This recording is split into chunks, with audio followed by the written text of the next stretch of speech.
اس نے medical science کی تاریخ بدل دی. اسے وہ اعزاز ملا جو آج تک میڈیکل سائنس کے کسی شخص کو نہیں ملا. وہ میڈیکل ہسٹری کا پہلا ان پڑھ استاد تھا. اس نے کبھی اسکول کا منہ نہیں دیکھا. وہ انگریزی کا ایک لفظ بھی پڑھ اور لکھ نہیں سکتا تھا. وہ پہلا ان پڑھ سرجن تھا جس نے زندگی میں 30,000 سرجنوں کو ٹریننگ دی. لیکن خود اس نے یہ سب کچھ کہاں سے سیکھا؟ وہ آپریشن تھیٹر کا حصہ کیسے بنا؟ کس طرح سرجن کے فرائض انجام دیتا رہا؟ وہ کون تھا؟ یہ ہم آج آپ کو بتانے والے ہیں. میں ہوں عرفان الحق اور آپ دیکھ رہے ہیں دا نوبل ہسٹری.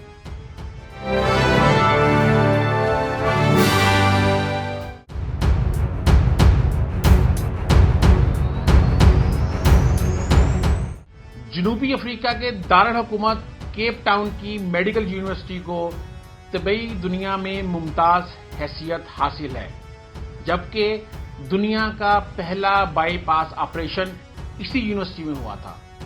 اس یونیورسٹی کے آڈیٹوریم میں 17 سال پہلے 2003 کی ایک صبح دنیا کے مشہور سرجن پروفیسر ڈیوڈ ڈینٹ نے یونیورسٹی میں اعلان کیا کہ ہم آج ایک ایسے شخص کو میڈیسن کی اعزازی ڈگری دے رہے ہیں جس نے دنیا میں سب سے زیادہ سرجن پیدا کیے، جو ایک غیر معمولی استاد اور حیران کن سرجن ہے اور جس نے میڈیکل سائنس اور ماہر سرجنوں کو حیران کر دیا ہے. اس اعلان کے ساتھ ہی پروفیسر نے ہیملٹن ناکی کا نام لیا اور پورے آڈیٹوریم نے اس سیاہ فام شخص کا کھڑے ہو کر ایسا پرجوش استقبال کیا جو اس یونیورسٹی کی تاریخ کا سب سے بڑا استقبال تھا. لیکن سوال یہ ہے کہ وہ اس اعزاز تک پہنچا کیسے؟ آئیے جانتے ہیں ہیملٹن کون تھا.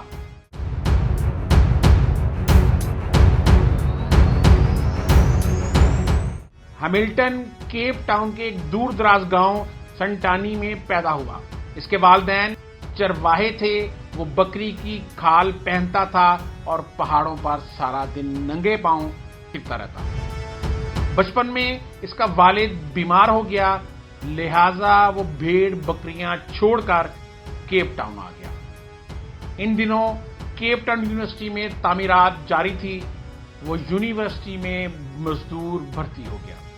اسے دن بھر کی محنت مشقت کے بعد جتنے پیسے ملتے تھے وہ یہ پیسے گھر بھجوا دیتا تھا. خود چنے چبا کر کھلے گراؤنڈ میں سو جاتا تھا. وہ برسوں مزدور کی حیثیت سے کام کرتا رہا. تعمیرات کا سلسلہ ختم ہوا تو وہ یونیورسٹی میں مالی بھرتی ہو گیا. اسے ٹینس کورٹ کی گھاس کاٹنے کا کام ملا. وہ روز ٹینس کورٹ پہنچتا اور گھاس کاٹنا شروع کر دیتا. وہ 3 برس تک یہ کام کرتا رہا. پھر اس کی زندگی میں ایک عجیب موڑ آیا اور وہ میڈیکل سائنس کے اس مقام تک پہنچ گیا جہاں آج تک کوئی دوسرا شخص نہیں پہنچا.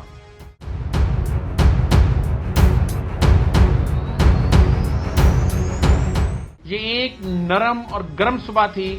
پروفیسر رابرٹ جوئز زرافے پر تحقیق کر رہے تھے. وہ یہ دیکھنا چاہتے تھے کہ جب زرافہ پانی پینے کے لیے گردن جھکاتا ہے تو اسے غشی کا دورہ کیوں نہیں پڑتا. انہوں نے آپریشن ٹیبل پر ایک زرافہ لٹایا، اسے بے ہوش کیا، لیکن جو ہی آپریشن شروع ہوا زرافے نے گردن ہلا دی. چنانچہ انہیں ایک ایسے مضبوط شخص کی ضرورت پڑ گئی جو آپریشن کے دوران زرافے کی گردن جکڑ کر رکھے. پروفیسر تھیٹر سے باہر آئے. سامنے ہیملٹن گھاس کاٹ رہا تھا. پروفیسر نے دیکھا وہ ایک مضبوط قد کاٹ کا صحت مند جوان ہے. انہوں نے اسے اشارے سے بلایا اور اسے زرافے کی گردن پکڑنے کا حکم دیا. ہیملٹن نے گردن پکڑ لی. یہ آپریشن 8 گھنٹے جاری رہا. اس دوران ڈاکٹر چائے اور کافی کے وقفے کرتے رہے، لیکن ہیملٹن زرافے کی گردن تھام کر کھڑا رہا. آپریشن ختم ہوا تو وہ چپ چاپ باہر نکلا اور جا کر گھاس کاٹنا شروع کر دی۔ دوسرے دن پروفیسر نے اسے دوبارہ بلا لیا۔ وہ آیا اور زرافے کی گردن پکڑ کر کھڑا ہو گیا۔ اس کے بعد یہ اس کی روٹین ہو گئی۔ وہ یونیورسٹی آتا، 8-10 گھنٹے آپریشن تھیٹر میں جانوروں کو پکڑتا اور اس کے بعد ٹینس کورٹ کی گھاس کاٹنے لگتا۔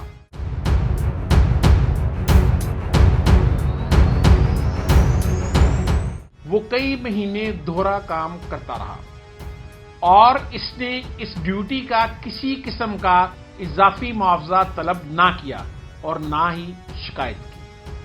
پروفیسر رابرٹ جوئز اس کی استقامت اور اخلاص سے اس قدر متاثر ہوئے کہ انہوں نے اسے مالی سے لیب اسسٹنٹ بنا دیا۔ ہیملٹن کی پروموشن ہو گئی۔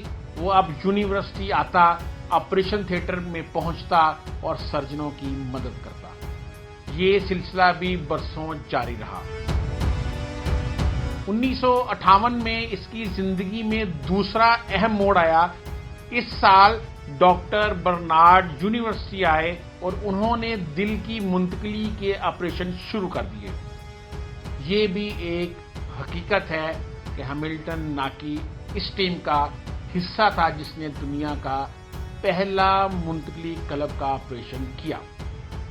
یہ اتنی بڑی کامیابی تھی کہ دنیا بھر کے اخبارات اور ٹیلی ویژنز پر ہفتہ بھر خبریں چلتی رہیں۔ اس آپریشن کو میڈیکل سائنس کی دنیا میں ایک انقلاب کی حیثیت حاصل ہے، مگر ہیملٹن ناکی گمنام ہی رہا۔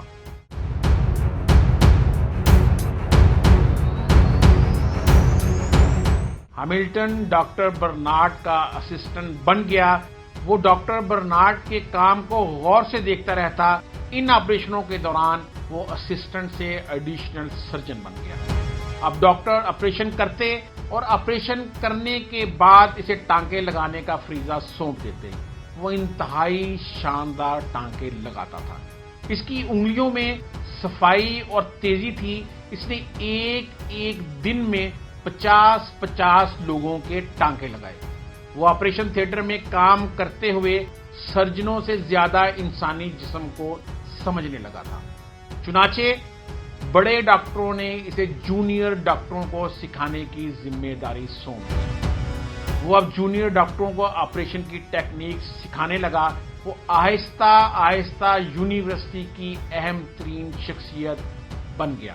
وہ میڈیکل سائنس کی اصطلاحات سے ناواقف تھا، لیکن وہ دنیا کے بڑے سے بڑے سرجن سے بہتر سرجن تھا۔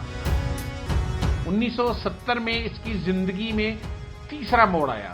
اس سال جگر پر تحقیق شروع ہوئی تو اس نے آپریشن کے دوران جگر کی ایک ایسی شریان کی نشاندہی کر دی جس کی وجہ سے جگر کی منتقلی آسان ہو گئی۔ اس کی نشاندہی نے میڈیکل سائنس کے بڑے بڑے دماغوں کو حیران کر دیا۔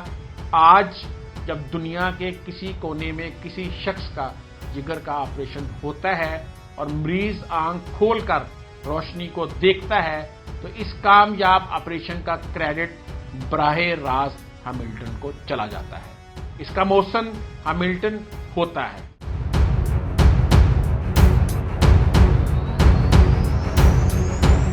ہیملٹن نے یہ مقام اخلاص اور استقامت سے حاصل کیا۔ وہ 50 برس کیپ ٹاؤن یونیورسٹی سے وابستہ رہا۔ ان 50 برسوں میں اس نے کبھی چھٹی نہیں کی۔ وہ رات 3 بجے گھر سے نکلتا تھا، 14 میل پیدل چلتا ہوا یونیورسٹی پہنچتا اور ٹھیک 6 بجے تھیٹر میں داخل ہو جاتا۔ لوگ اس کی آمد و رفت سے اپنی گھڑیاں ٹھیک کرتے تھے۔ ان 50 برسوں میں اس نے کبھی تنخواہ میں اضافے کا مطالبہ نہیں کیا۔ اس نے کبھی اوقات کار میں اضافے اور سہولتوں میں کمی کا شکوہ نہیں کیا۔ پھر اس کی زندگی میں ایک ایسا وقت آیا جب اس کی تنخواہ اور مراد یونیورسٹی کے وائس چانسلر سے زیادہ تھی۔ 2002 میں جنوبی افریقہ کی حکومت نے اسے اپنے ملک کا اعلیٰ ترین ایوارڈ عطا کیا۔ 2003 میں